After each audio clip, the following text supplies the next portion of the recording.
শোনে না ধর্মের কাহিনী, আমাদের বক্তব্য অনেকেই শুনতে চায় না।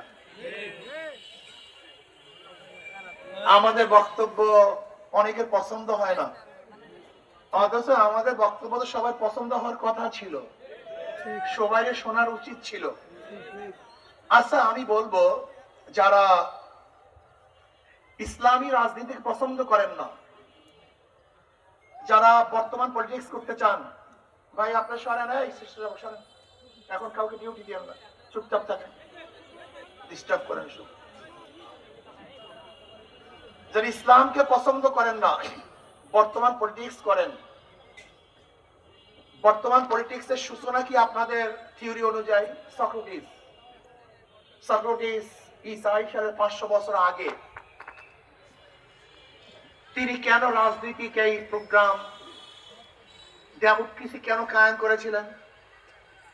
তৎকালীন সময় কোন নেতা ছিল না, সমাজ ছিল বিচ্ছিন্ন, যার যে শক্তি ছিল সে দুর্বল মানুষদের অত্যাচার করত, অবিচার করত। তখন তিনি কি করলেন? সমস্ত মানুষকে ঐক্যবদ্ধ ভাবে রাখার জন্য, সমাজে ন্যায় বিচার প্রতিষ্ঠা করার জন্য, জুলুম অত্যাচারকে বন্ধ করার জন্য একজন নেতা নির্বাচন করবে। কিভাবে করবে? জনগণ করবে।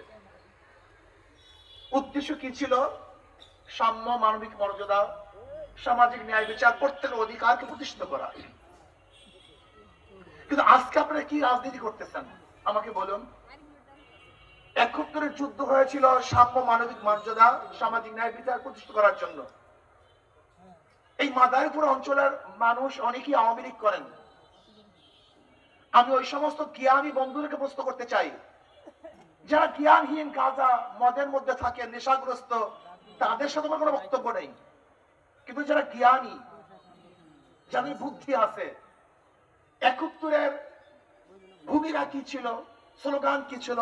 সাম্য, মানবিক মর্যাদা, সামাজিক ন্যায় বিচার। আচ্ছা, 71-এর যুদ্ধ হলো কেন? এর কারণটা কি ছিল? স্বাধীনতার যুদ্ধের স্লোগান কেন আসছিল? পাকিস্তানিরা ভোটের মর্যাদা রক্ষা করতে পারেনি। আওয়ামী লীগ সংখ্যাগরিষ্ঠ ভোট পেয়েছিলেন। উভয় পাকিস্তানের, পশ্চিম পাকিস্তান, পূর্ব পাকিস্তানের প্রাইম মিনিস্টার হবেন শেখ সাহেব, এই যে যুক্তি ছিল। কিন্তু পাকিস্তান, পশ্চিম পাকিস্তানিরা ভোটের মর্যাদা রক্ষা করতে পারে নাই। এই জন্য বাংলাদেশের মানুষের কাছে যা কিছু ছিল তা নিয়ে ঝাঁপিয়ে পড়ছিল। স্বাধীন হয়ে গেলাম। কিন্তু আমার প্রশ্ন হলো এই, শেখ সাহেব ক্ষমতায় বসে প্রেসিডেন্ট হওয়ার পরে 72-এর সংবিধান রচিত হয়েছিল। সংবিধান রচনা করার 3 মাস পরে 1973 সনে একটা নির্বাচন হয়েছিল। আপনি কি জানেন সেই নির্বাচনে আওয়ামী লীগ ভোট পেয়েছিল কত? 293টা। কাউকে নমিনেশন পেপার সাবমিট করতে দেয় নাই। অথচ দেখেন, 71 আমরা যুদ্ধ করেছিলাম ভোটের অধিকার বাস্তবায়ন করার জন্য। যদি ওই সময় শেখ সাহেবকে প্রাইম মিনিস্টার বানানো হতো পাকিস্তানের, তাহলে কি স্বাধীনতা আন্দোলন হইতো? হ্যাঁ, জীবনও হইতো না। সে তো পশ্চিম পাকিস্তান, পূর্ব পাকিস্তানের, উভয় পাকিস্তানের প্রেসিডেন্ট বা প্রাইম মিনিস্টার হবে। সংখ্যাগরিষ্ঠ ভোট পেয়েছেন 260-এর উপরে। যেহেতু তিনি প্রধানমন্ত্রী হবেন, প্রাইম মিনিস্টার হবেন বা প্রেসিডেন্ট হবেন, পশ্চিম পাকিস্তানিরা ভোটের অধিকার বাস্তবায়ন না করার কারণে, সম্মান না করার কারণে, ইজ্জত না দেখার কারণে আমাদের যাহা কিছু ছিল খালি হাতে আমরা ঝাঁপিয়ে পড়েছিলাম। অথচ সেই 73 সনে যে নির্বাচন হয়েছিল, সেই নির্বাচনে একই আওয়ামী লীগ করছে, কাউকে নমিনেশন সাবমিট করতে দেয় নাই। জোরপূর্বক ভাবে তারা সমস্ত সিটগুলি নিয়েছিল। এই যে মুস্তাক সাহেবকে নির্বাচিত কিভাবে করেছিল আপনারা জানেন? সে দাউদ কান্দির থেকে হেলিকপ্টারে ভোট নিয়ে এসে তারপর তাকে পাস করছে। শেখ সাহেব কি মানি? যে ভোটের অধিকারের জন্য আমরা আন্দোলন করেছিলাম, ক্ষমতায় বসার পরই তারা ভোটের অধিকারকে জবাই দিচ্ছে। যে সাম্যতার জন্য আন্দোলন করেছিলাম, সেই সাম্যতাকে জবাই দিচ্ছে কিভাবে? আপনি কি জানেন স্বাধীনতার পরে সবচেয়ে বেশি খুনাখুনি মারামারি কাদের সাথে? জাসদের সাথে, আওয়ামী লীগের সাথে। এই জাসদের সাথে আওয়ামী লীগের সাথে মারামারি হয়েছিল। সিরাজ সিকদার সাহেব ছিলেন স্বাধীনতার পক্ষের লোক, তাকে কে হত্যা করেছে? এমনকি জাসদের প্রায় 37,000 মানুষ খুন হয়েছে, 37,000 মানুষ খুন হয়েছিল। আওয়ামী লীগের প্রায় 35,000 মানুষ খুন হয়েছিল। অথচ এই সাম্য অধিকার বাস্তবায়নের জন্য সবাই একত্রিত ভাবে আন্দোলন করেছিলাম। ক্ষমতায় যাওয়ার পরে একদল আরেক দলকে খুন করা শুরু করে দিয়েছে। সব বাদ দেন আগের কথা। এই যে আমরা 2024 জুলাই আগস্টে বিপ্লব করলাম, সেই বিপ্লবের স্লোগান কি ছিল? বৈষম্য বিরোধী আন্দোলন।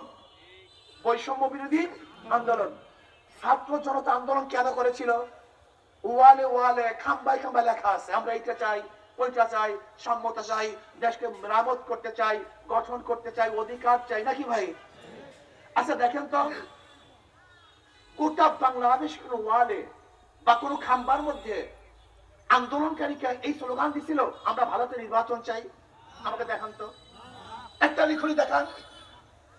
দেখেন, যেখানে দেশ মেরামত করার জন্য ছাত্ররা আন্দোলন করেছিল, নির্বাচনের কোনো কথাই কেউ লেখে নাই।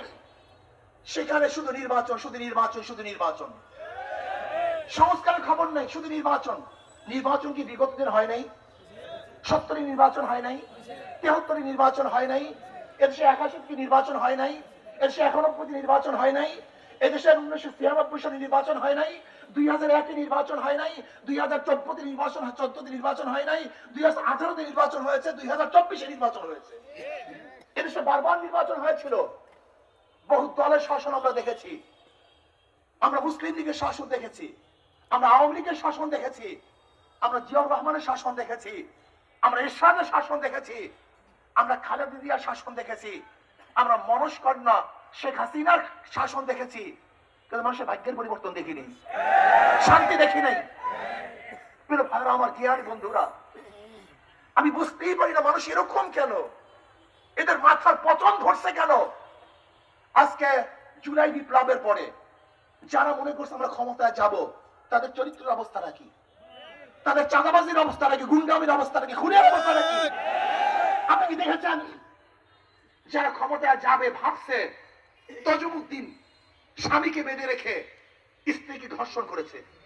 আপনি কি দেখেছেন সেই পাহাড়ি অঞ্চলে দলবদ্ধ ভাবে ছাত্ররা একটা ছাত্রীকে, পাহাড়ি মেয়েকে ধর্ষণ করেছে?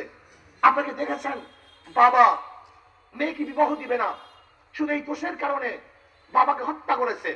আপনি কি দেখেছেন চাঁদা না দেওয়ার কারণে, শুধু চাঁদা না দেওয়ার কারণে কর্তৃত্ব প্রতিষ্ঠা করার জন্য নিজের দল লোকে আরেক ভাইকে পাথর মেরে হত্যা করেছে? ক্ষমতায় যেতে পারেনি। আর্মি এখনো মাঠে, বেড়াচ্ছে না। আর্মি মাঠে, পুলিশ মাঠে, বিজিবি মাঠে। তারা মাঠে থাকা সত্ত্বেও যদি জনগণের এই অবস্থা হয়, চাঁদা দিতে হয়, আল্লাহ না করতে তারা যদি ক্ষমতায় যায়, কি ভাবছেন নাকি? হ্যাঁ, এখন কিন্তু ক্ষমতায় না, ক্ষমতায় যাবে ভাবছে। তাদের গুন্ডা সংখ্যা বেশি, কোনো সন্দেহ নাই। এই যে হুমকি দেয়, দাঁত ফালাইয়া দেবো, মেরে ফেলবো, এইটা বন্ধ করে দেব, সেইটা বন্ধ করে দেব। এখন ক্ষমতায় যায় নাই, ক্ষমতার ঘেরান পাইছে। তাতেই যদি অমুকে দাঁত ফালাইয়া দেবো, মেরে ফেলবো, তাড়াইয়া দেবো, ধ্বংস করে ফেলবো, রাস্তা নামতে দেবো না, ক্ষমতায় গেলে অবস্থাটা কি হবে? এদেশের মানুষ তো থাকতেই পারবে না, তাদের গোলামি করতে হবে। এই গোলামি করার জন্য কি আমরা আন্দোলন করেছিলাম? না, স্বাধীনতার জন্য আন্দোলন করেছিলাম।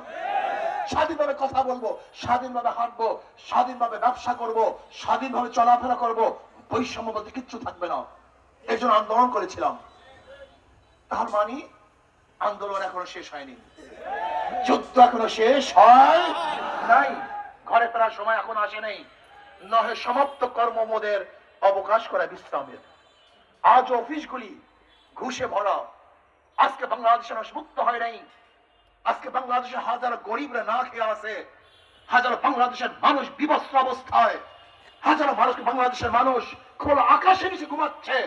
আজকে বাংলাদেশের হাজারো গরিব তারা চিকিৎসার অভাবে ধুকে ধুকে মরছে। হাজারো গরিব সন্তান মেধাবী পয়সার অভাবে পড়তে পারছে না। এই বৈষম্য আমরা রাখতে চাই না, দেখতে চাই না। বাংলাদেশকে সবার জন্য একটা কান্ট্রি করব। এখানে মুসলমান থাকবে, হিন্দু থাকবে, খ্রিস্টান থাকবে, বৌদ্ধ থাকবে, সমস্ত ধর্মের মানুষ স্বাধীনভাবে ধর্ম পালন করবে।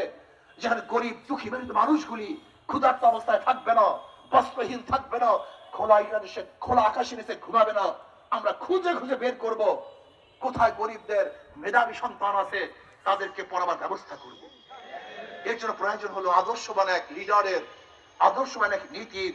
সেই আদর্শবান লিডার হলো মুসলমান এবং আদর্শবান নীতি হল ইসলাম।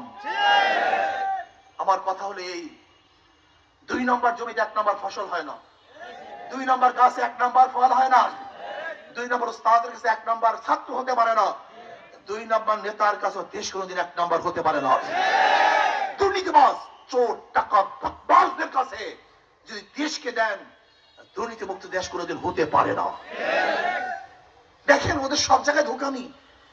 যারা নৌকা নিয়ে নির্বাচন করে তারা নৌকা চালাতে পারে না, যারা ধানের শীষে নির্বাচন করে নিজেরা ধান কাটতে পারে না, যারা নাঙ্গলে নির্বাচন করে তারা নাঙ্গল বইতে পারে না, যারা কুঠা নিয়ে নির্বাচন করে তারা নিজেরা কাঠ কাটতে পারে না। সব মার্কাগুলি গরিবদের। নৌকা কারা চালায়? কথা বলেন। ধানের শীষ কাদের? নাঙ্গল কাদের?